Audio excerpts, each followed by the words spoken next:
उसके लिए हम उनका बहुत हृदय से आभार और धन्यवाद करते हैं। आज मैं इस अवसर पर एक बात जरूर कहूंगा, ये 18,000 करोड़ की ये परियोजना पर जो विकास की गति इसके माध्यम से मिलेगी इस पूरे क्षेत्र को, और माननीय मुख्यमंत्री जी का जो विजन है कि मालवा निमाड़ से लेकर के इस क्षेत्र को किस रूप में आगे और लेकर के जाना, मैं पुनः एक बार आदरणीय प्रधानमंत्री जी का, आदरणीय मुख्यमंत्री बहुत हृदय से धन्यवाद करता हूं।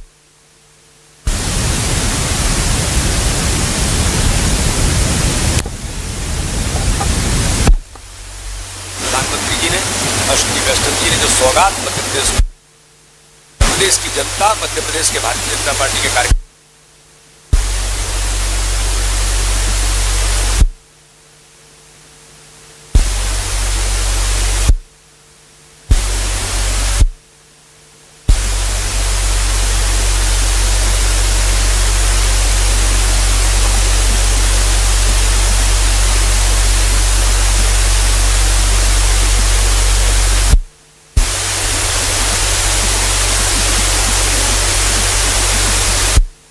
श्रीमान अश्विनी वैष्णव जी हमारे बीच दिल्ली से जुड़े हैं, हमारे शुभंकर अध्यक्ष माननीय विष्णुदत्त शर्मा जी, माननीय खजुराहो सांसद और भाजपा के प्रदेश अध्यक्ष हैं, यशस्वी मंत्री श्रीमान कैलाश जी विजयवर्गीय, माननीय सांसद शंकर ललपानी जी, इस अवसर पर जुड़े हुए हमारे सभी सम्मानित वरिष्ठजन और पत्रकार साथी। आज का दिन और कल का दिन हम तो ये मान के चलेंगे कि ये मध्य प्रदेश के लिए एक आजादी के बाद का सर्वाधिक खुशी देने वाले दिनों में से एक दिन है, जब कल की कैबिनेट और कैबिनेट के माध्यम से जो समाचार आए, ये मान के चले कि हमारा अपना वो आदिवासी अंचल, जिस अंचल में विकास के लिए जीवन में कभी कोई दिमाग, बड़वानी, धार, मनमाड़, हम केवल सर्वे के लिए ही पैसे मांगते लेते रहते, हर बार सर्वे से, और मैं कई मामलों में बनाते रहते थे और ये चलाते रहते थे, लेकिन केवल कागज पे चलने वाले सर्वे के बलबूते पर पूरा क्षेत्र, जिनकी अपनी वहाँ की ऊर्जा, उनकी ताकत, आदिवासी अंचल की अंदर की संभावना बड़े पैमाने पे थी, लेकिन उस पूरे पैमाने पर रेलवे के ट्रैक के अभाव के कारण से कई सालों से भारतीय जनता पार्टी का संगठन अपने इस विकास के लिए, इस कनेक्टिविटी को लेकर के जो करता रहा, आज हमारा सौभाग्य है हम कोटेशन माननीय प्रधानमंत्री जी का, माननीय अश्विनी वैष्णव जी का, और इसके लिए अथक मेहनत और परिश्रम हमारे मुख्यमंत्री जी ने जो किया, हमारे जनप्रतिनिधियों ने किया, उसके लिए हम उनका बहुत हृदय से आभार और धन्यवाद करते हैं। आज मैं इस अवसर पर एक बात जरूर कहूंगा, ये 18,000 करोड़ की ये परियोजना, रेल की परियोजना जो मालवा, निमाड़ और महाराष्ट्र को जोड़ेगी, और इसके बारे में माननीय मुख्यमंत्री जी आपको डिटेल्स इसका आपको अपने बीच में रखेंगे, हमारे रेल मंत्री जी भी इसके बारे में हमारे अपनी बात को कहेंगे कि ये जो परियोजना है, मैं तो ऐसा मानता हूं कि ये परियोजना केवल रेल पथ नहीं है, मालवा निमाड़ के आदिवासी विकास का पथ है, और इसलिए पूरे क्षेत्र में एक नई ऊर्जा के साथ अपने इस क्षेत्र में आदिवासियों का एक नया आर्थिक तौर पर जो विकास की गति इसके माध्यम से मिलेगी इस पूरे क्षेत्र को, और माननीय मुख्यमंत्री जी का जो विजन है कि मालवा निमाड़ से लेकर के इस क्षेत्र को किस रूप में आगे और लेकर के जाना, मैं पुनः एक बार आदरणीय प्रधानमंत्री जी का, आदरणीय रेल मंत्री जी का, आदरणीय मुख्यमंत्री जी का, सबका बहुत हृदय से धन्यवाद करता हूं कि भारतीय जनता पार्टी के कार्यकर्ता जो लगातार मांग, परिश्रम और मेहनत करते रहे, वर्षों पुरानी मांग आज माननीय प्रधानमंत्री जी ने, अश्विनी वैष्णव जी ने जो सौगात मध्य प्रदेश को दी है, पूरे मध्य प्रदेश की जनता, मध्य प्रदेश के भारतीय जनता पार्टी के कार्यकर्ताओं की ओर से मैं उनका बहुत हृदय से आभार और धन्यवाद करता हूं। धन्यवाद माननीय अध्यक्ष जी। वार्ता के अगले क्रम में मैं आग्रह करता हूं मध्य प्रदेश के यशस्वी एवं दूरदर्शी मुख्यमंत्री डॉक्टर मोहन यादव जी से कृपया वार्ता प्रारंभ करें। आज ये ऐतिहासिक दिन है जिसके कारण से हम सब एकत्र आए हैं। यशस्वी रेल मंत्री श्रीमान अश्विनी वैष्णव जी हमारे बीच दिल्ली से जुड़े हैं। हमारे शुभंकर अध्यक्ष माननीय विष्णुदत्त शर्मा जी, माननीय खजुराहो सांसद और भाजपा के प्रदेश अध्यक्ष हैं। यशस्वी मंत्री श्रीमान कैलाश जी विजयवर्गीय, माननीय सांसद शंकर ललवानी जी, इस अवसर पर जुड़े हुए हमारे सभी सम्मानित वरिष्ठ जन और पत्रकार साथियों, आज का दिन और बीते कल का दिन हम तो ये मान के चलेंगे कि ये मध्य प्रदेश के लिए एक आजादी के बाद का सर्वाधिक खुशी देने वाले दिनों में से एक दिन है, जब कल की कैबिनेट और कैबिनेट के माध्यम से जो समाचार आए हैं, ये मान के चलें कि हमारा अपना वो आदिवासी अंचल, जिस अंचल में विकास के लिए जीवन में कभी कोई निमाड़ में बड़वानी, धार, मनमाड़, हम केवल सर्वे के लिए ही पैसे मांगते लेते रहते हर बार सर्वे से। और मैं कई मामलों में पत्रकार साथियों को भी धन्यवाद दूंगा कि आप ये इशू को बनाते रहते थे और ये चलाते रहते थे, लेकिन केवल कागज पे चलने वाले सर्वे के बलबूते पर एक बहुत कार्यक्षम एक पूरा क्षेत्र, जिनकी अपनी वहां की ऊर्जा, उनकी ताकत, आदिवासी अंचल की अंदर की संभावना बड़े पैमाने पे थी, लेकिन उस पूरे पैमाने पर रेलवे के ट्रैक के अभाव के कारण से कई सालों से, आजादी के बाद से एक पलायन का बड़ा क्षेत्र अगर अपने पास था तो ये हमारा ये निमाड़ का अंचल, थोड़ा मालवा का अंचल, धार से लगा हुआ। लेकिन ये जो नई मनमाड़ रेल परियोजना मंजूर जो हुई है इंदौर से मुंबई, इंदौर तो क्या, मैं तो इसको उज्जैन से देखता हूं, क्योंकि ये उज्जैन से मुंबई तक का रास्ता जोड़ा है। ये त्र्यंबकेश्वर से महाकालेश्वर के बीच का पूरा एक रास्ता है जो अपने 4 ज्योतिर्लिंग तक जोड़ेगा। और एक तरह से ये अभी बदलते दौर में जिस प्रकार का समय बदला है, इस बदले हुए दौर में इस परियोजना का महत्व तो हमारे सबके सामने बोलने से ज्यादा जब ये हो जाएगा, इसके होने मात्र के करंट से अपने आप एक स्फूर्ति जिस ढंग से जगी है, वो हम सबको एक अलग दौर में ले जा रही है।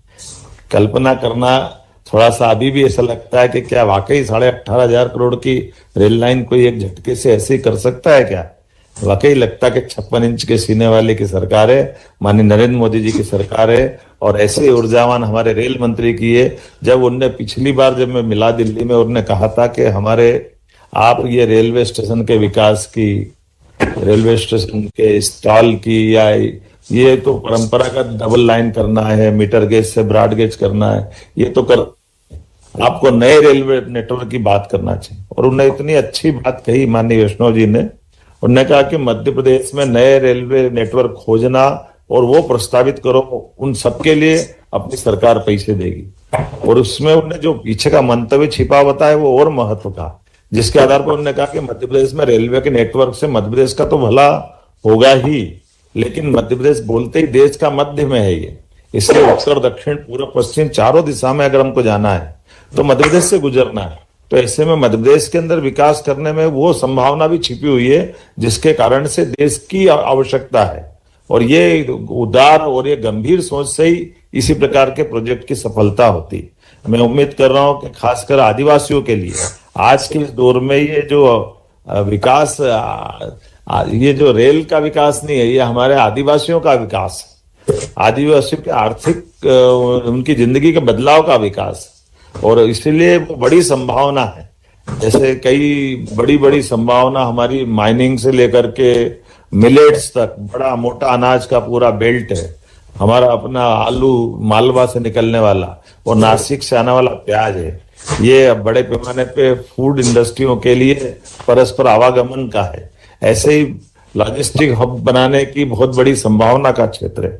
मुझे जो बताया गया है, जिसमें विस्तार से तो माननीय अश्विनी जी बताएंगे और फिर अपन विस्तार से बात करेंगे, लेकिन इस बात के लिए मैं आश्वस्त करता हूं कि आज की प्रेस कॉन्फ्रेंस में हम ये बात करने वाले हैं कि रेल की सुविधा जब तक 4 साल में ये डेवलप होगी, तब तक समान रूप से राज्य सरकार भी विकास का रोड मैप बना करके समान रूप से पूरे क्षेत्र में विकास के लिए आज से ही संकल्प कर रही है कि हम अपनी रेल लाइन के बनते बनते तमाम प्रकार के विकास के जो पैमाने हैं, जिसके आधार पर वो पूरे क्षेत्र में विकास का नया ये अवसर अच्छे से संपन्न होगा, इस पे बात करेंगे। इसलिए इकोनॉमिक कॉरिडोर बनाने की बात हम सोच रहे हैं, आर्थिक प्रगति का एक पूरा रास्ता बनेगा।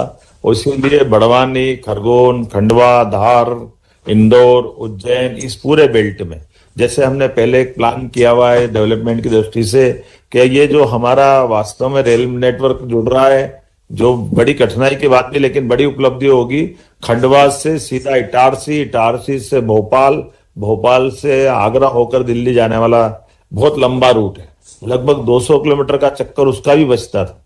ये जो सीधी हमारी जो खंडवा से महू होकर के उज्जैन रेल लाइन आ रही है और नागदा होकर के दिल्ली जाएगी, तो ये लगभग 250 किलोमीटर का चक्कर बचाएगी। उसी प्रकार से ये रेल लाइन भी हमारे लगभग 200 किलोमीटर का चक्कर बचाने वाली। अब 200 किलोमीटर मतलब 4 से 5 घंटे हमारे सीधे बचेंगे। ये आज के इस दौर में वाकई में एयर डिस्टेंस की दृष्टि से तो ये सेंटर में था, लेकिन रेल पथ न होने का नुकसान था कि हम इतना लंबा, हमको सूरत जाना, अहमदाबाद, उधर घूमते हुए जाना पड़ता था। अब सीधे आवागमन का रास्ता बनेगा। तो मैं एक बार फिर धन्यवाद दूंगा, जितनी बार बोलूंगा उतना कम है, लेकिन सारे पत्रकार मित्र तो यहाँ जुड़े हैं, इनसे अपन अब और बात करेंगे। जिन्होंने निमाड़ मालवा इस क्षेत्र को सीधा मुंबई से जोड़, लेकिन केवल इस क्षेत्र को ही न देखें हमें इसका इमीडिएट बेनिफिट मिलता है ग्वालियर, झांसी, आगरा, कानपुर, लखनऊ और नेपाल के साथ जुड़े हुए एरिया, इन सब को अब जेएनपीटी पोर्ट की कनेक्टिविटी मिल जाती है, मुंबई फाइनेंशियल कैपिटल की कनेक्टिविटी मिल जाती है। ओवरऑल इकोनॉमी में, इंडस्ट्री में, मैन्युफैक्चरिंग में, कल्चरल एक्टिविटीज में, हर तरह की चीजों में अपने को एक बहुत बड़ा बेनिफिट मिल जाता है इस प्रोजेक्ट के बनने से।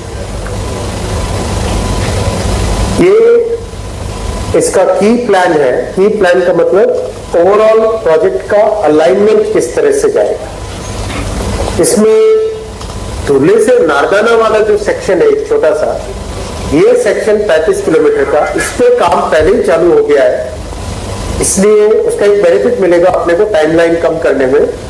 और ओवरऑल बहुत से एक नई दिशा देने का काम किया है ऐसे आदरणीय मोहन यादव जी, हमारे स्थानीय मंत्री, वरिष्ठ नेता आदरणीय कैलाश विजयवर्गीय जी, हमारे यहाँ के लोकप्रिय सांसद आदरणीय शंकर ललवानी जी, हमारे जिले के सम्मानीय अध्यक्ष गौरव जी, ग्रामीण के हमारे अध्यक्ष पिंटू।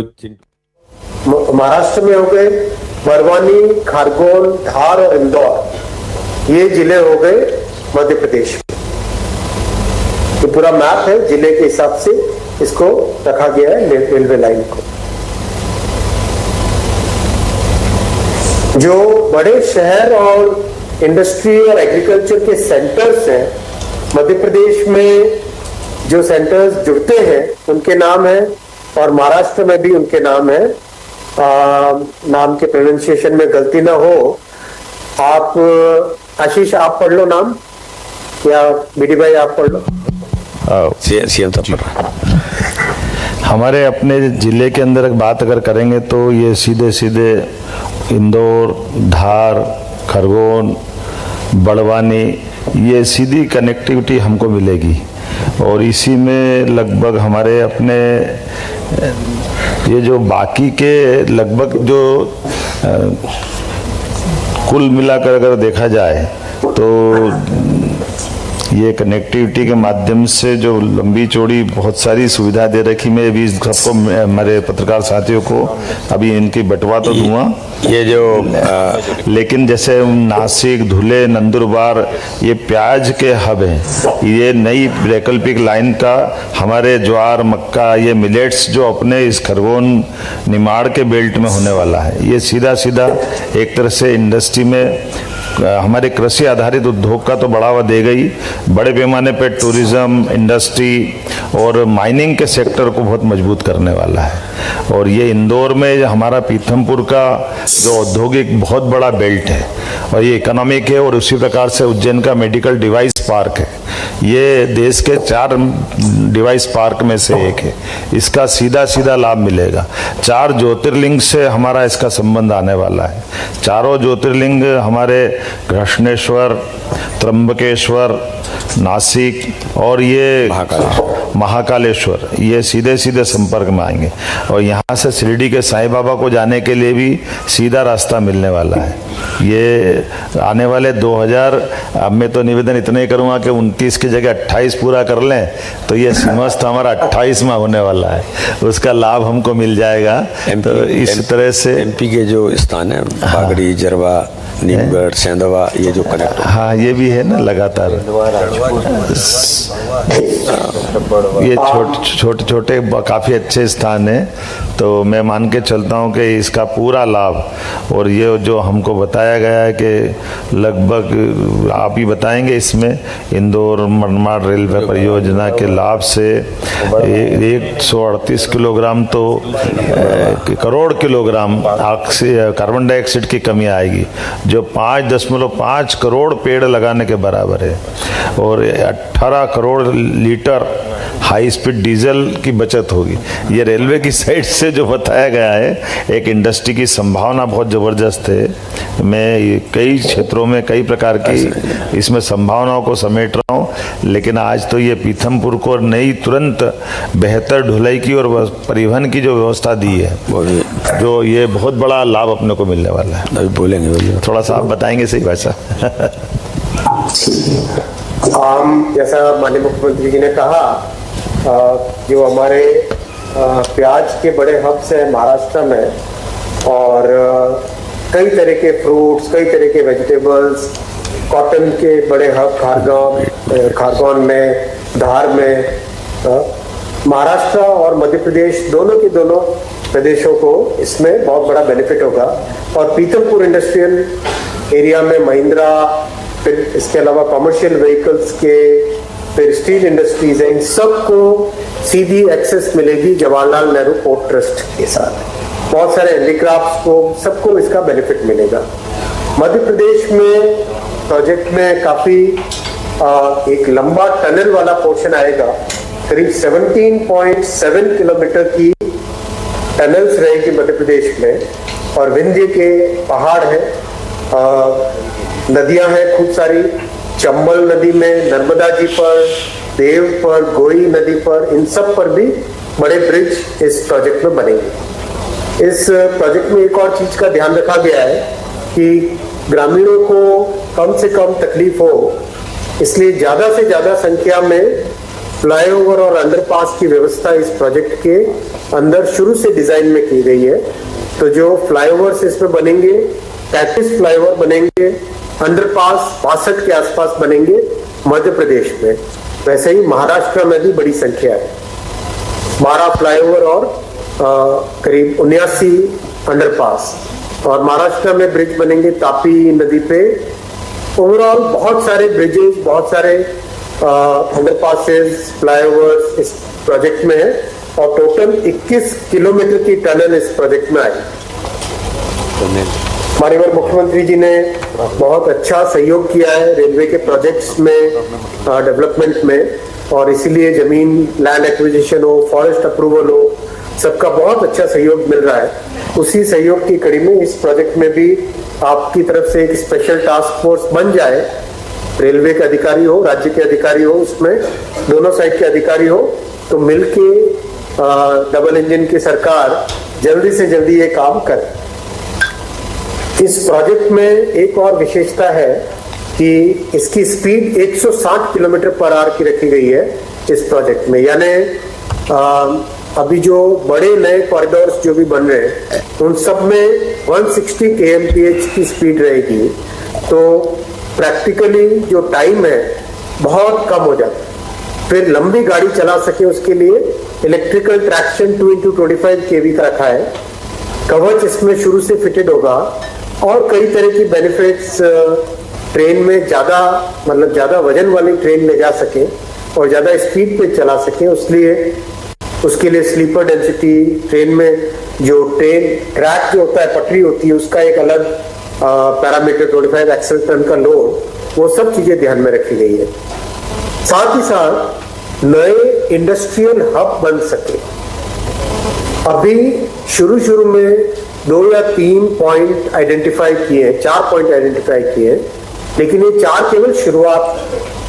मैं राज्य सरकार से, माननीय मुख्यमंत्री जी से और हमारे सभी सांसद और माननीय मंत्री महोदय से सबसे निवेदन करूंगा, और भी आप इंडस्ट्रियल सेंटर जहां पे बन सकता है उसको आइडेंटिफाई करें।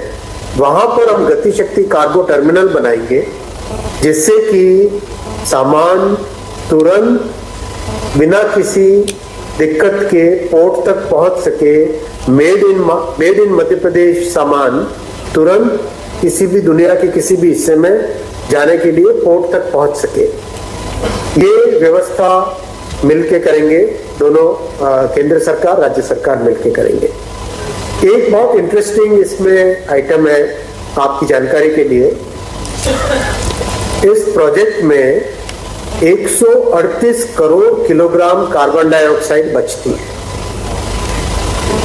उसका अगर हम सरल भाषा में समझें तो अगर हम 5.5 करोड़ पेड़ लगाते हैं, 5.5 करोड़ पेड़ जितनी कार्बन डाइऑक्साइड को सोखते हैं, एब्जॉर्ब करते हैं, उतनी बेनिफिट इस एक रेलवे लाइन से मिलती है। यानी रेलवे लाइन कितनी एनवायरमेंट फ्रेंडली है, वो अपने को इस परिस्थिति से निकलता है। कई ऐसे देश हैं जिन्होंने अपने संविधान में डाल दिया है कि ज्यादा से ज्यादा काम रेलवे से करो, क्योंकि रेलवे एनवायरमेंट फ्रेंडली है। जो क्लाइमेट के टारगेट्स है वो पूरा करना है तो रेलवे से ज्यादा हमको ट्रांसपोर्टेशन करना पड़ेगा। ब्रिज के स्ट्रक्चर्स में शुरू से ध्यान रखा है कि डबल लाइन बन जाए, ताकि भविष्य में एक और ब्रिज न बनाना पड़े। इसलिए शुरू से ही